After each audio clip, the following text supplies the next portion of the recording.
Here's a quickie for tonight. Your experience is mirroring the memory of your cells. Sit with that one for a second. Try it on. Try it on. Does it fit? How's it feel?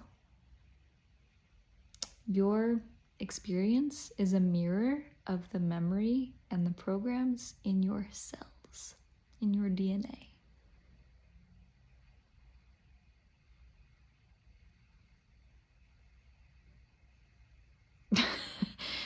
Sit with it for a while. So, where did this come from for me? I'm gonna share my story with you, and maybe it will help you piece together some dots in order to try on this idea for yourself. I think that if you are already a somatic type geek like I am, you're into somatic healing and you spend a lot of time exploring and listening to your own somatic experience. And the soma means like the physical body. Of somatic is like of the physical experience. So if you didn't already know, I'm currently experiencing hyperbaric oxygen therapy treatments. And I am doing this to help heal my mitochondria. Mitochondria are the powerhouses in the cells. They, I think, are responsible for ATP production, which is cellular energy. And that basically runs the show and gives us the energy, or in our bodies, the energy that it needs to repair tissues and just exist. I don't know too many scientific details about exactly what ATP contributes to, but I think it's everything. I think it's like the fuel that our cells like uses, it's energy. So hyperbaric oxygen therapy helps the body, as the body heals itself. The body knows how to heal itself. It just needs the right support, and sometimes it needs instructions. Taking a supplement, doing an activity, even making a prayer, talking to your body, having a relationship, a communion with your physiology, your spirit, your body, your energy. And again, if you're deep into kind of the mystical side of somatic healing and you pay a lot of attention to your experience, then you probably are familiar with some of the concepts that I'm, popping out. But if not, maybe this video isn't for you. Maybe you can stick around and try to learn something. I don't know. Viewer discretion is always advised. Use your discernment, and also feel free to always ask questions. I'm happy to explain things or try to explain things in a way that's more digestible. I'm usually good at that, and I enjoy taking the time to do that. And if I'm asked, then I will do my best to explain something in layman's terms. So anyway, I'm doing HBOT, hyperbaric oxygen therapy, because I have been dealing with chronic toxic overload, which has expressed itself through things like full body eczema and neurological issues, and yeah, so many other things. Like I've been in this world so long and talking about it so many months on end that I'm just like, I don't have the energy to kind of explain it. But I will put in the description a link to my GoFundMe. I am raising funds to support my healing right now, but you don't have to donate, obviously, but you can if you want to. And more details on my kind of overarching health journey are in that link in the description. So check it out if you want to, learn. Anyway, your experience is a reflection of your cellular memory. So back to what I was saying. I've been doing HBOT since the beginning of February, and the first week I went every day for 5 days, and then since then I've been going twice a week. And I have been purging out parasites that have been infested in me which is disgusting, for many, many years. How do I know this? Because I have literally expelled full-grown 18-inch long worms, and they're still coming, different kinds, and I see them every day. Sorry to be graphic, but this is life. Parasites create havoc, they wreak havoc, and because when they die and when they poop in your body, they release toxins that are neurotoxic. They act like neurotoxins. It creates neurological issues, and oftentimes skin issues and digestion issues and nutrient malabsorption and all kinds of crap. And so parasites have life cycles, okay? They are active more so during full moons usually, and I've noticed this in my own body. I tend to have more flare-ups coming around the full moon, and I can actually feel when they are pooping or dying inside of me. You know why? Is because I'll get a flare-up. I'll start itching all of a sudden. And I very closely track all of my symptoms with when I eat, how I eat, time of day, before supplements, after supplements. I've been tracking these patterns for almost 2 months straight now, every day, and I'm living with them. So I'm pretty good at, keeping track of what's going on and whatnot. So all this is to say that the parasites, when I am going through a flare-up where they are more active, pooping, eating, stealing my nutrients, literally like when I eat food, they eat the nutrients, so I still feel hungry even if I'm physically so full. That's what parasites do. So yeah, I tend to feel incredibly fatigued. Sometimes I get headaches. Sometimes I feel neurological flare-ups where I get issues with my proprioception, or my cognitive ability. More so in the last couple of months, I have made so many verbal slip-ups. Like I'll be talking and something will just come out that I don't mean to say. And that happens it's been happening way more frequently in the last couple of months for me, because my brain cap is not screwed on tight. I mean, it's tight, it's screwed on tight, but I literally have little demon worms inside my body hijacking my functioning.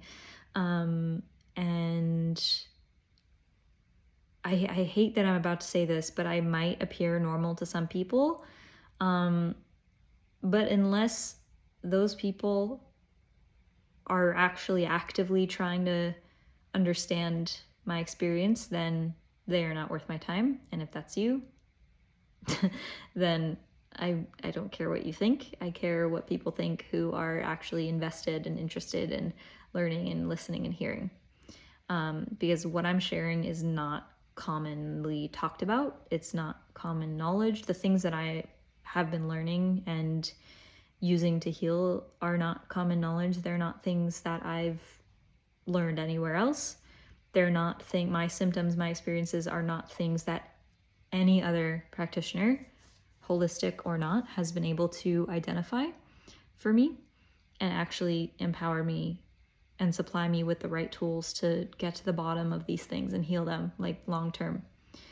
And this is the most thorough long-term healing process that I've ever been on, one of them. The other one, the other longest term healing thing that I ever did was cleaning up my migraines, and I was able to reduce them a ton within a few months. But they never completely went away because of these guys, the worms, the bugs.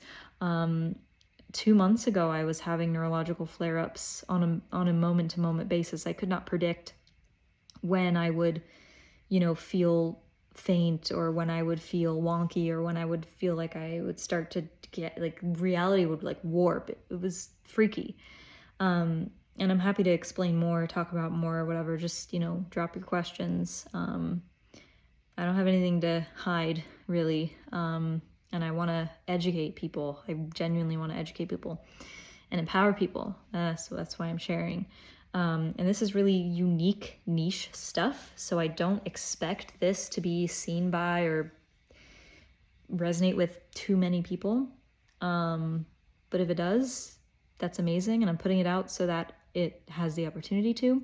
So anyway, all this is to say, again, that sometimes of the month I go through flare-up symptoms where, for example, if there's a mass exodus of parasites inside of me, in other words, if a lot of them die at one time, I'll have a really intense flare-up.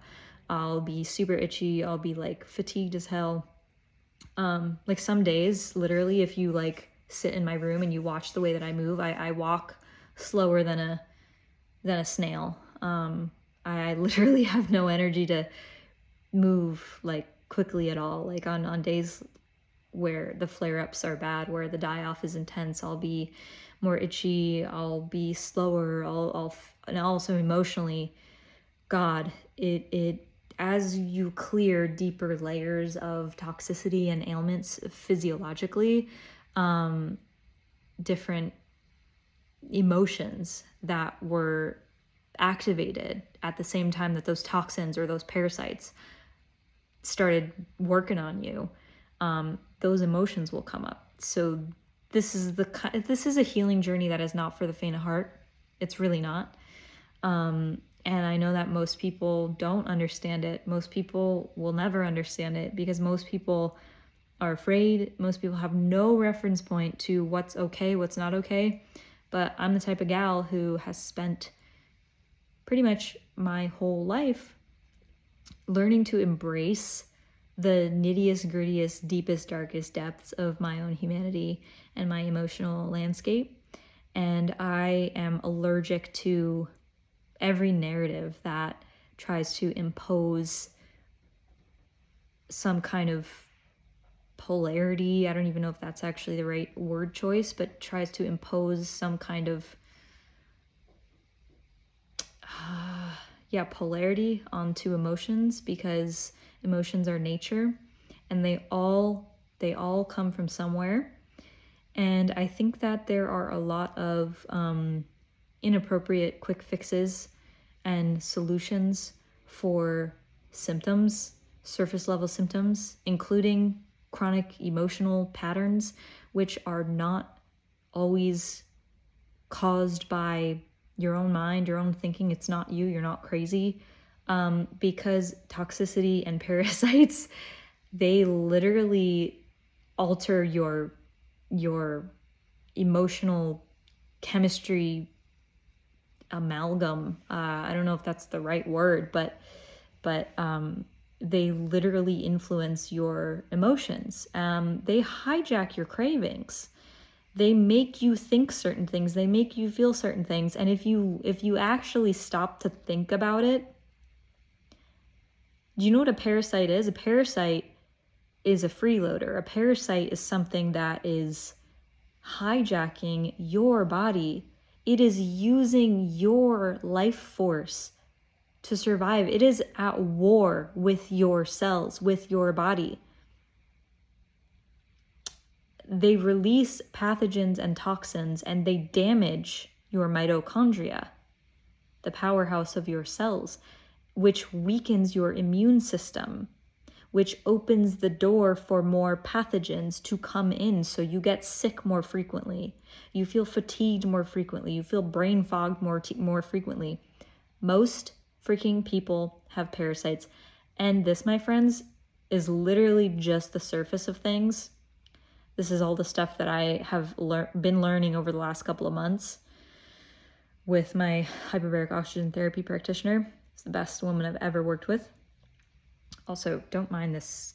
I am wearing a cut up janky t-shirt because I have a castor oil pack on my chest and my liver to suck out toxins because I was kind of itchy. So that's why my shirt looks gross. So back to my main point. I drift a lot, but we're getting back to it. Your experience is a mirror of your cellular memory.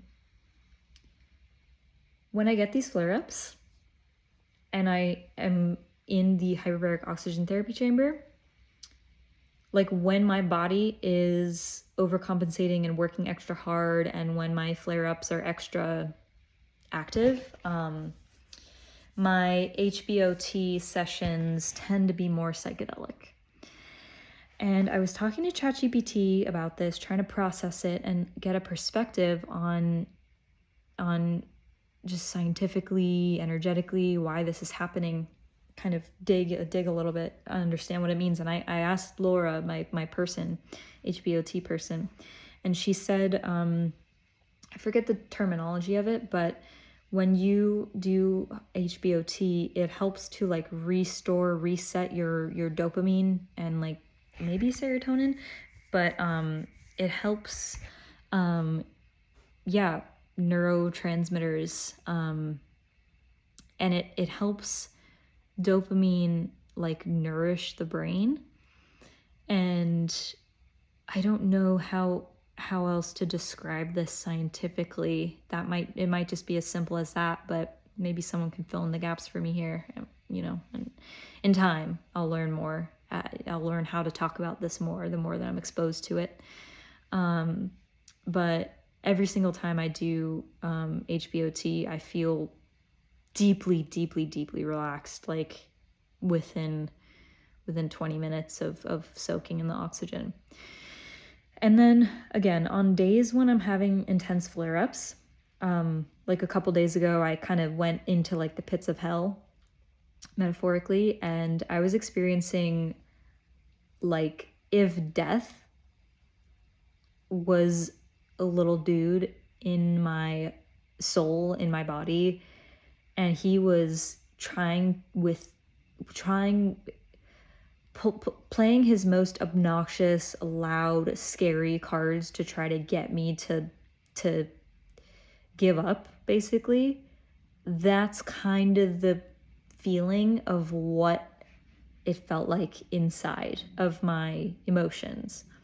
And I can sit here and describe this because I don't identify with it. I know it's not me, and I know it's parasites, because this is not a normal thing. And I am amazing at recognizing patterns, and I know for a fact that intensity of emotion that feels like hell, and no, it doesn't feel like hell, the kind of hell that most people probably refer to as hell, like literal hell, literal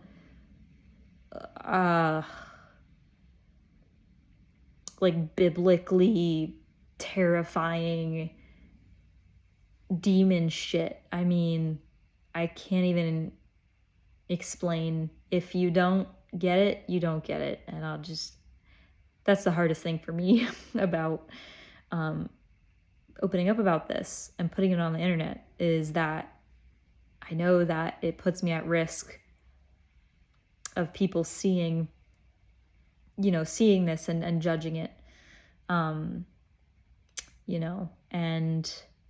I've been going through this alone. I have not had any friends to talk to about these experiences who actually get it. I've had people tell me things that felt incredibly dismissive, comparing their own superficial issues to my severe things that I would share.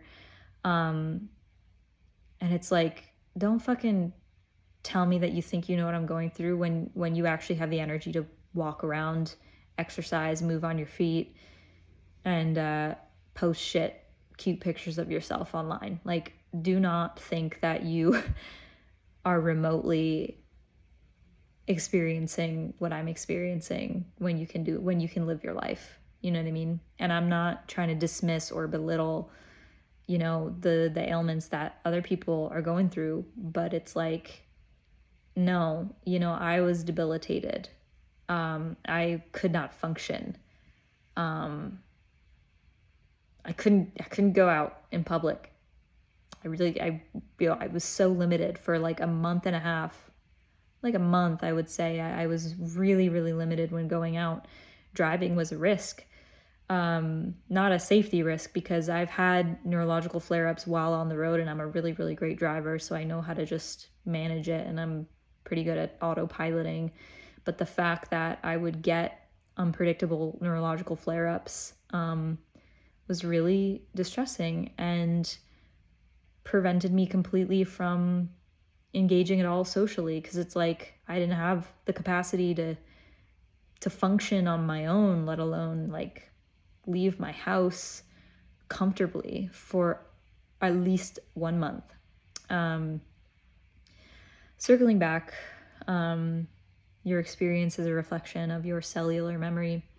When I was in the chamber today, I had a session, and the last like 3 or 4 days have been kind of flare-uppy for me, meaning my cravings have been off the walls, insane. Like it genuinely feels like I'm pulling a horse. Like I'm pulling against a horse, right? Like I'm not going to move, but the horse is stronger than me. And that's how the cravings feel. And they completely take over my entire being. And no, this isn't some psychological shit. This is what parasites do. They hijack your cravings. They and when they're active, when you're putting pressure on them, when you're trying to kill them, they get upset and they fight back. And when they die and when they put up a fight, like they will let you know, and they create all kinds of symptoms. And it doesn't last forever. It all comes in waves. And with parasites, you need to continue to keep the pressure on them for like months, many months, to make sure that you kill all the life cycles that emerge. And there's layers. There's layers. Like there's the gut, and then there's the organs, and then there's the blood and the skin. Like in severe cases, if you have a severe infestation, if you've had all these unchecked symptoms, nobody knows what they are, blah, blah, blah. I mean, parasites, man. In a severe infestation case, a person can have parasites in a bunch of different organs. They can travel all over the body. Like it's systemic. So anyway, during my dive today, I was in kind of a psychedelic state. Within a few minutes in the chamber, I was having what felt like hypnagogic or hypnopompic hallucinations. And if you don't know what that is, it's kind of like that space between waking and sleeping. I just for reference, I learned what lucid dreaming was when I was like about 8 years old, and I started training myself to have a lucid dream at 8 years old. And I had my first lucid dream and out-of-body experience at 11, or I was 8, I don't know. I think my first out-of-body, was like when I was 11, and it was my first lucid dream as well. So I have been practicing dream work and paying attention to the rhythms and patterns of sleep, and how it interacts with my awareness since I was 8 years old. So, I am very attuned to this. I know not a lot of people are, or have had as many years in their current lifetime experiencing these things. But very, very simply put, hypnagogic and hypnopompic hallucinations are like kind of what happen visually, audibly, even in other sensory ways when you're falling asleep or when you're in the process of waking up but you're not quite awake. So in the hyperbaric chambers, when my flare-ups are pretty bad, and my body is like taking a deep sigh, basically my cells are all like taking a deep breath, literally taking a deep drink of oxygen, chugging oxygen, mitochondria chugging the oxygen. When my cells are doing that, it's like a trip, and I don't trip, I don't do drugs. I am drugs. I see elements, like for example, during my my dive today, I saw just the most random, subconscious symbolic imagery. And I actually remember seeing a naked baby standing at the top of a floating metal staircase with a giant ball in the backdrop, like a giant circle. And basically, in these states, my body is deeply surrendering and my cells are being recharged by the concentrated oxygen. And when I'm in that state of surrender, and my body, like all of our bodies naturally know how to do, which is heal themselves, my body begins to heal itself. And my frontal lobe, my brain, my consciousness, my awareness, it kind of takes a back seat. And all of this subconscious imagery and even auditory experiences, like sometimes I would hear things. I would hear clicks, I would hear cracks, I would hear pops, I would hear voices. I would hear like textures rubbing. And they would just stand out really, really dramatically to me when I'm in this state. And if you can relate to it, you can relate to it. I am kind of tired of feeling like this weight that I need to explain myself, but it's also very awkward for me because I've yet to kind of find like my people who I can talk to about these things, who deeply, deeply, deeply get it. But I trust that I will find them. And I'm going to keep recording, keep sharing. So I was seeing all these images almost as if, how when you're falling asleep and you start to dream and then you notice the symbols and the visual displays begin to arise, and it's like non-conceptual and nonsensical, and sometimes you might think a thought that if you were conscious and lucid and you said that thought out loud, or somebody said it out loud to you, it would be like, what the hell are you talking about? That made zero sense. Or if you've ever heard someone sleep talk, and they make no sense at all. That's kind of the stuff that happens in my brain.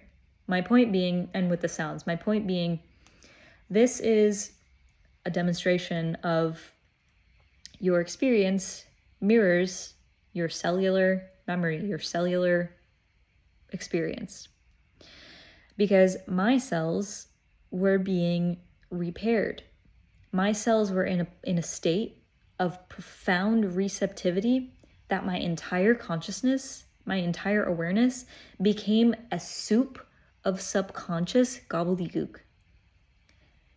Thoughts that don't string together and don't make any sense. A very, very, very relaxing, dreamy, psychedelic, euphoric feeling. Visions that are dreamlike and nonsensical and subconscious and soupy. And I just find this fascinating. So I wanted to make a video so that maybe my friends that I haven't met yet can indulge in this idea alongside me that your experience mirrors your cellular memory. And I say this too with the sentiment underneath it all that nothing you experience, honestly, is wrong or crazy or bad. I will stand on that hill till I die, and I will advocate for that truth for the rest of my life openly, because I live in a world where there are cultural narratives that are false. They're lies. They are cultural narratives perpetuated to make people afraid of their own power, afraid of their own experiences.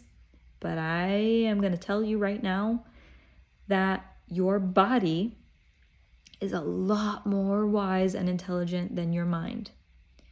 Your cells, your biology, the blueprint of your DNA, the instructions that God put in your flesh to make you exist, all of the automatic, I think it's what I meant to say, automatic functions that happen, thousands, hundreds of thousands, millions, billions of processes physiologically that are happening in your body on a second-to-second basis without your thinking, without your concepts.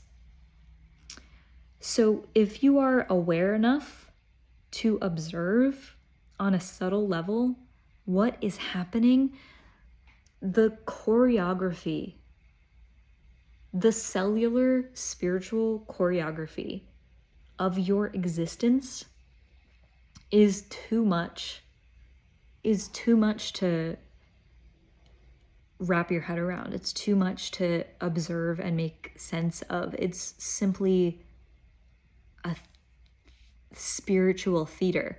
It's a psychic theater.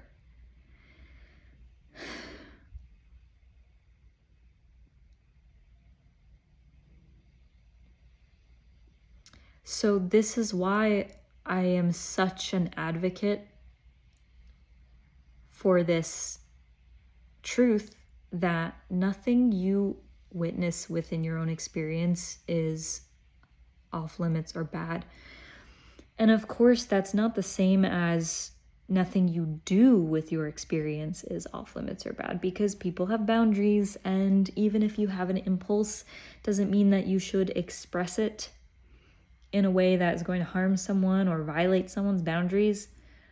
But I am such a geek for the profundity and depth and viscera of the weird human experience. And I think of like Alejandro Jodorowsky and how he created psychomagic, or I don't know if he created it or he just whatever, but it's basically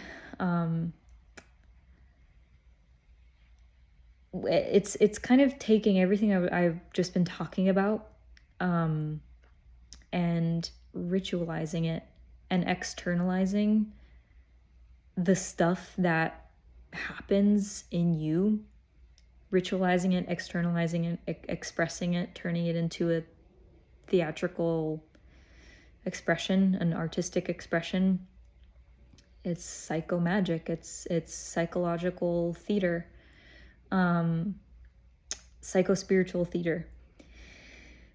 And this is why humans need art and ritual and culture. And there are no rituals or art or culture in my stupid little Western American world that allow space for processes like mine to exist, or processes like the really deep, dark, scary, nitty-gritty ones to exist. And then what happens? Our culture represses the shadowy stuff, and then people have all this energy that needs to be expressed, but it turns in on themselves, and then they do really heinous things. But it's all fucking energy. It's all fucking energy. And again, I will die on that hill. One last perspective that I will leave you with is in Kabbalah, Jewish mysticism. We understand an aspect of this dark, evil, shadowy aspect of nature to be the evil inclination. And the evil inclination is kind of like the devil in Christianity, I guess. It's like the inclination to kill, to murder, to hurt, to violate, to rape, whatever. And different people have different degrees of the evil inclination. And one example that Kabbalah, I listened to like a sermon on, how to address people in society who are murderers from the perspective of, what I've been saying. The evil inclination, it's just energy, needs to be channeled properly.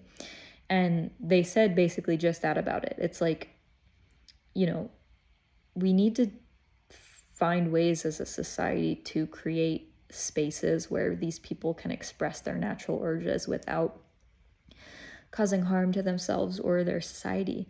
And I personally think that ritual theater is a profoundly cathartic, because art just cuts through everything and goes straight to the subconscious. So if you have a ritual in place, a theatrical plan of expression in place that's adept enough to specifically address the impulses and the creepy, crawly, shadowy, uncomfortable, weird, irresolvable things in your psyche, if you have something that is able to touch that, it could be profoundly cathartic and turn something on in your brain and help you release an aspect of your psychological, energetic expression that would otherwise just stay cooped up and create illness.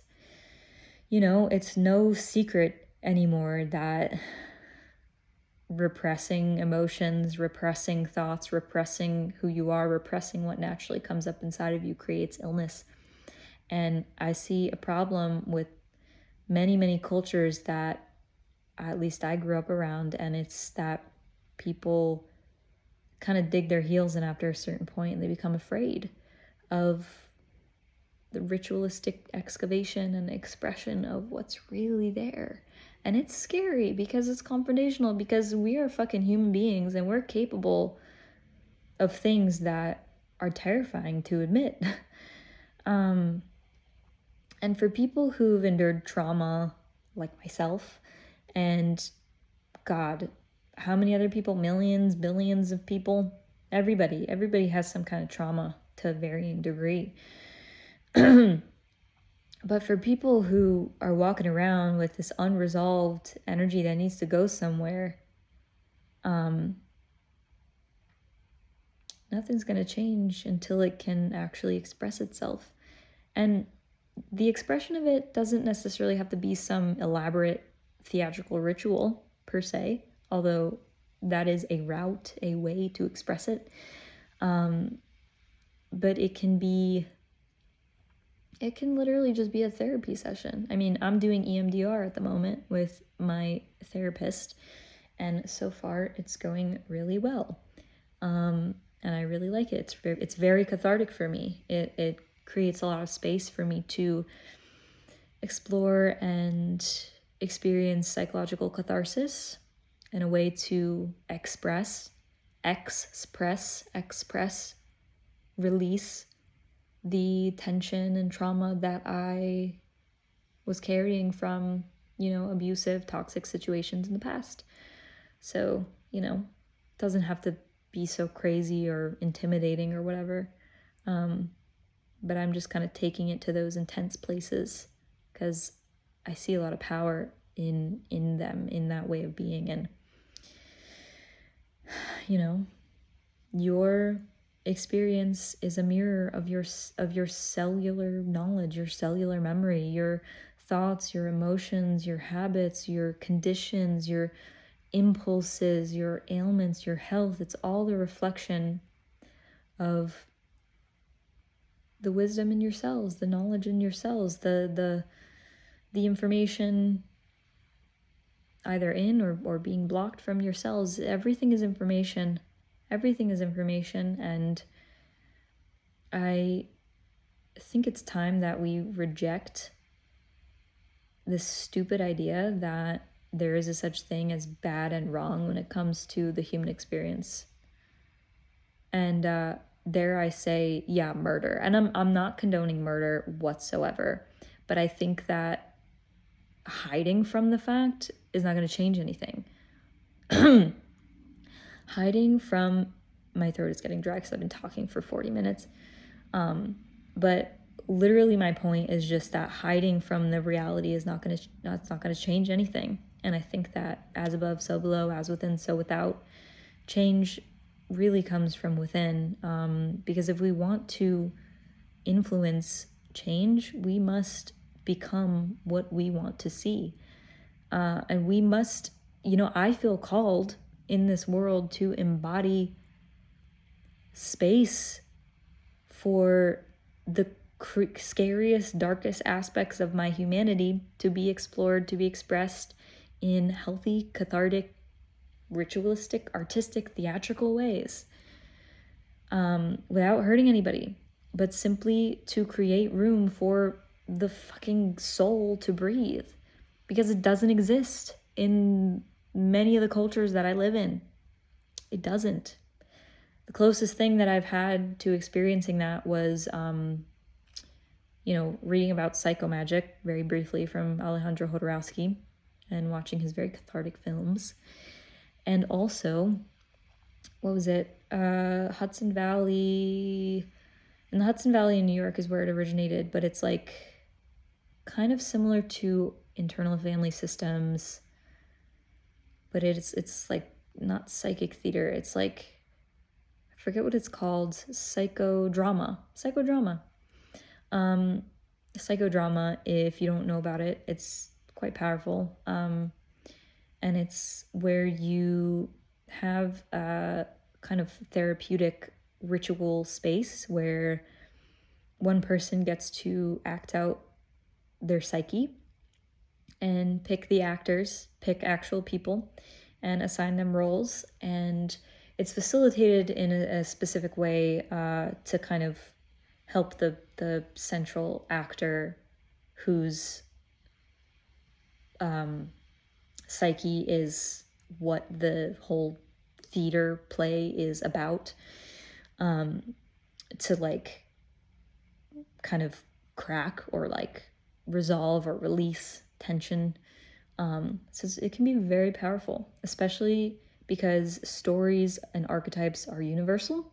So when we watch somebody's psychic theater on a stage, it can help us to integrate that archetype that we just witnessed in a play, in a story outside of us. It can help us integrate that inside because we watch the story on the outside.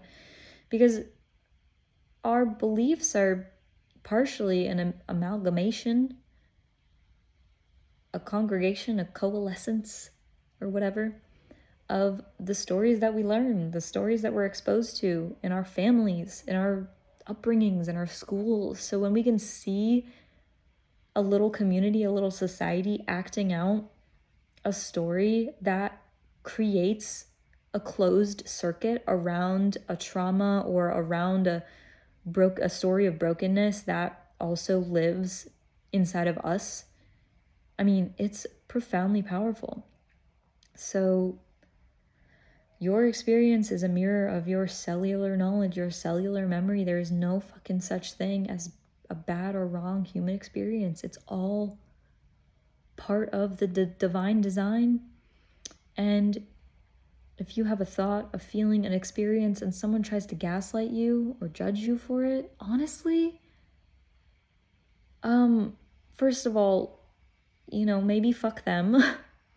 But also, they are just not equipped to understand. They are afraid. They have believed the lie that something in them is faulty or wrong. But even if we make mistakes, even if we fuck up, even if we do bad things, even if we hurt people by accident, it doesn't make us fundamentally wrong or bad. It makes us human.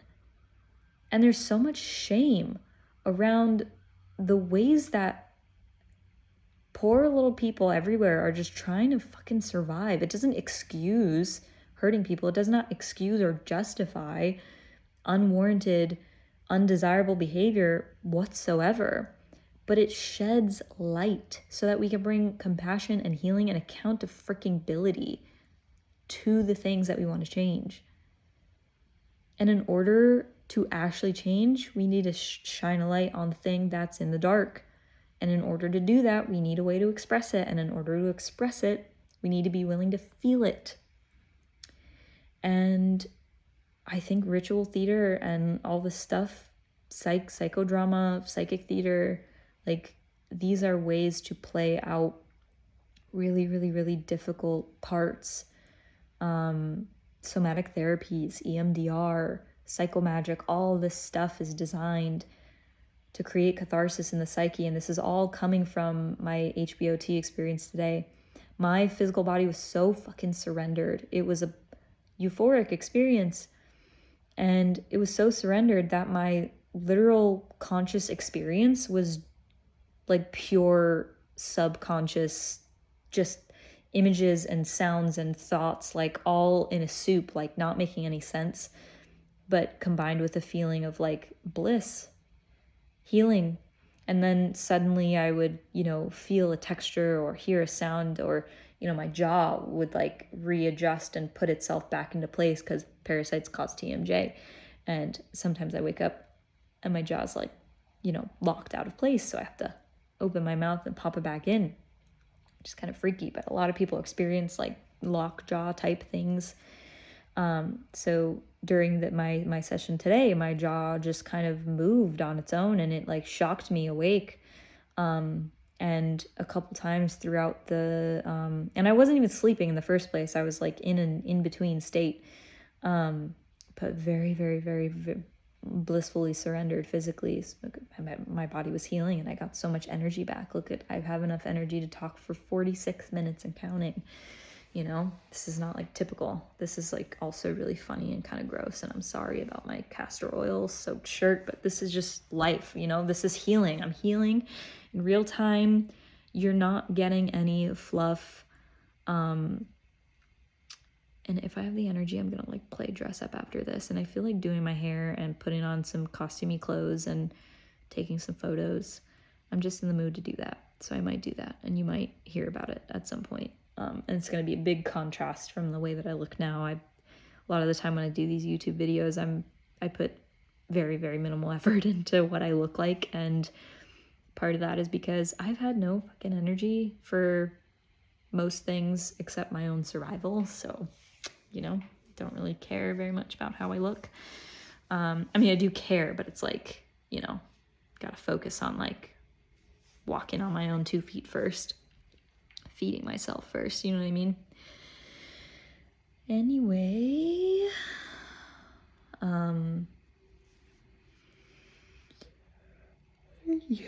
yeah, so as I was saying, my body would be so physically surrendered that when my jaw would like lock or crack back into place, and I would hear something or whatever, my body would like surge awake. And ChatGPT actually explained that as like a primordial release, because during the surrender, the body's being healed and readjusted, and things are being moved around, kind of like Tetris, like put into place. And when the transformation happens and clicks, there's like a primordial release of energy that kind of follows. And I just really like that analogy that ChatGPT kind of explained my experience with. So just wanted to share that as well. Anyway, thanks for listening to my podcast style video. And just, I find this so funny and gross. Yeah, okay, I'm gonna end this now. Bye.